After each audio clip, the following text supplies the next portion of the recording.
Yeah, hi. Today we're here with PJ. Welcome. Thank you for joining us. Introduce yourself and tell us a little bit about you. Well, thank you very much for having me. It's great to see you. I am PJ Bracco. I'm a filmmaker and the owner of Red Hook Films, a production company I started back in 1997 over in Brooklyn. I make films of various lengths, music videos, commercials, and recently I jumped into the realm of also teaching the craft. I'm a teacher over at Franklin High School in Somerset, New Jersey. Shout out to Franklin and to Want TV, my studio class with the students. So tell us, what made you want to be a filmmaker, PJ? I started out as a photographer when I was a sophomore in high school. I played around with black and white photography, and I loved just capturing that image.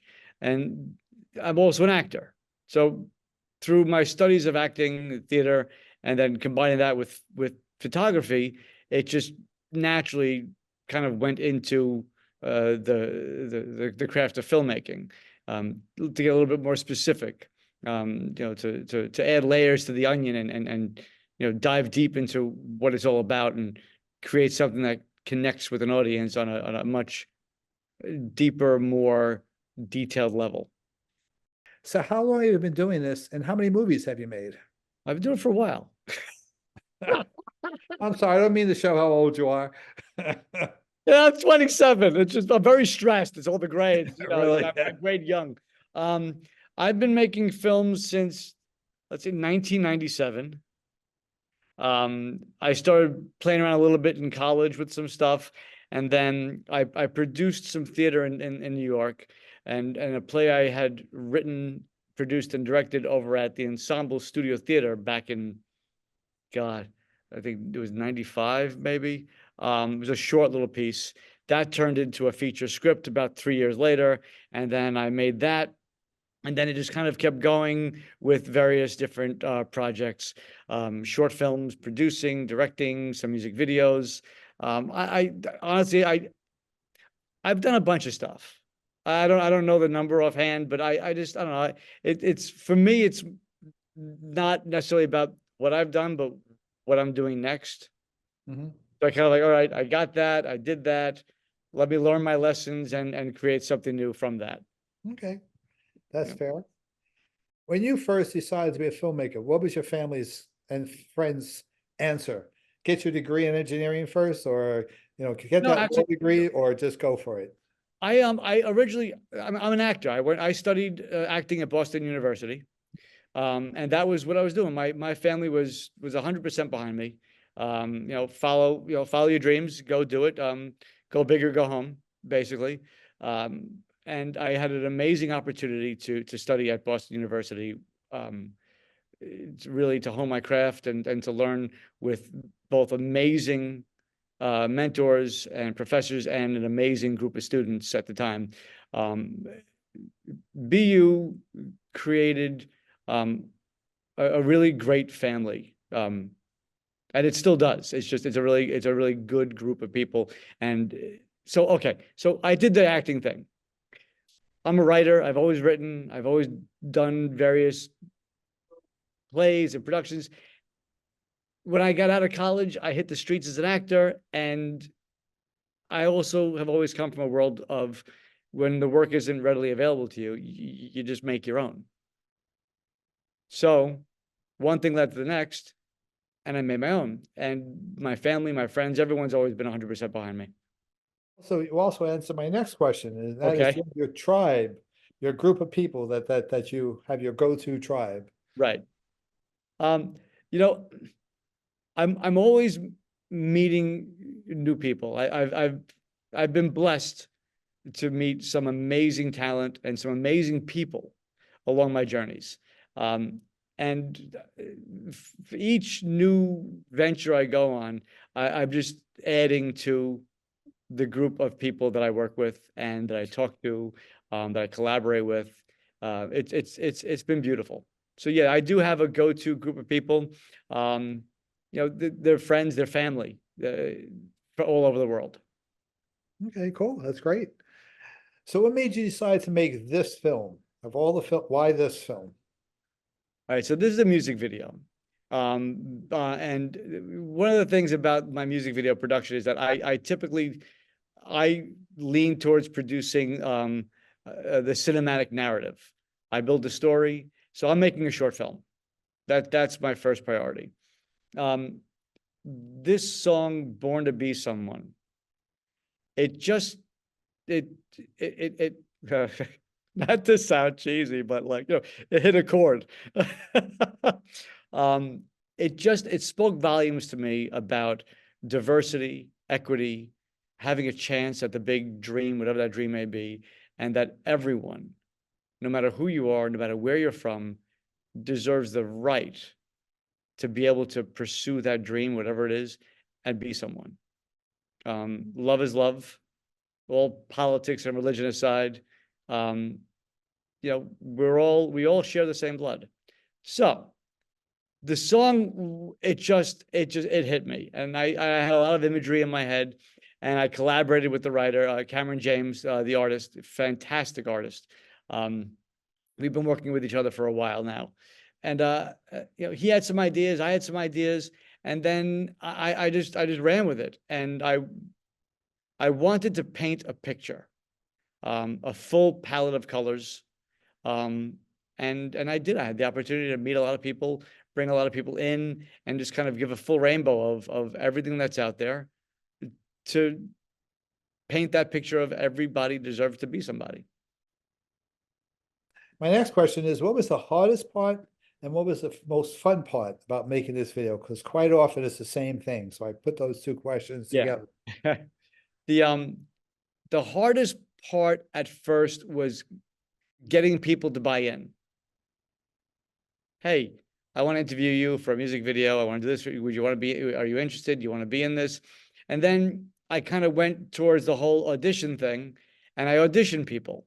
And it was just, the hardest part was making sure I had that palette of diversity, that I was hitting as many people as possible, as many colors as possible. I mean, everything, the whole 9 yards. That was the hardest part, making sure that I had that image. And then I did some traveling, and I filmed different locations on my journey, and I put that all together. The easiest part, Well, the most fun, maybe. sitting back when it was done. And watching it.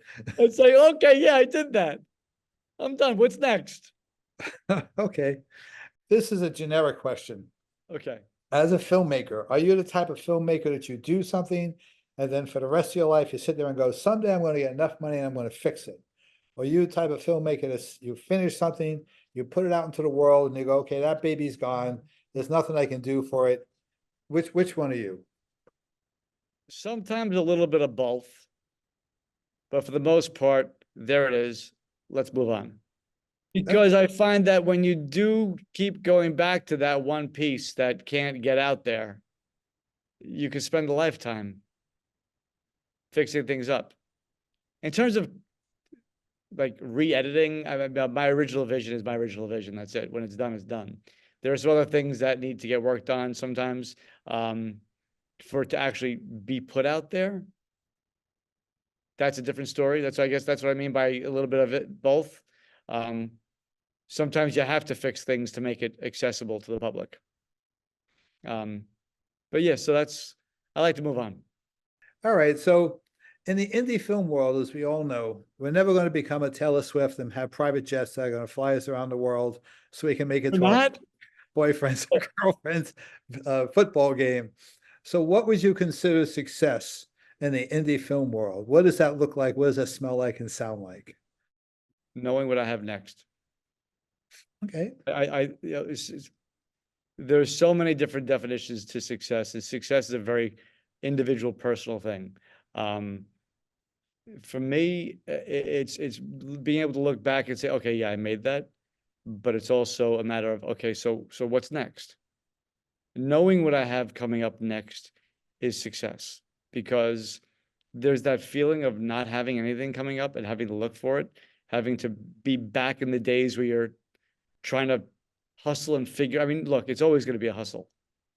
And no matter where you are, I believe that no matter where you are, whether you're just starting out as an indie filmmaker or you're well, positioned in Hollywood, it's always going to be a hustle. It doesn't matter. Yeah, I mean, I'm sure Steven Spielberg has it a little bit easier, but life is life, and the industry is the industry, and the public's the public. So no matter what, it's a hustle. You got to get it done. But knowing that you've got that I've got something coming up, that's for me, that's a feeling of success. Okay. Somebody comes over and goes, "Hey, Uncle PJ, I want to be a filmmaker just like you." What would you say? What would be the advice? What would be? Oh, you're crazy. Go ahead. Start now. It's the easiest business to break into. It's the hardest business to stay in. It is. It's just, I mean, true. Right now I'm having so much fun over here teaching, and bringing, because I'm still producing, I'm still making stuff. So I've got 1 foot over here, I've got 1 foot over there, and to be able to bring the real world outside of school into school, and give that to my students and watch them actually be successful at it, and say, hey, you guys are filmmakers. You're doing it. You did it. They just submitted a documentary short to the Garden State Film Festival, and they took home the award for it was a best homegrown hometown documentary short, based on, it was like an artistic collaboration called The Challenge, and the New Jersey School Board Association acknowledged them with this huge award. And it's just, I got to tell them, you're in the game. Keep going. As a teacher, you must have sat there and went, yeah.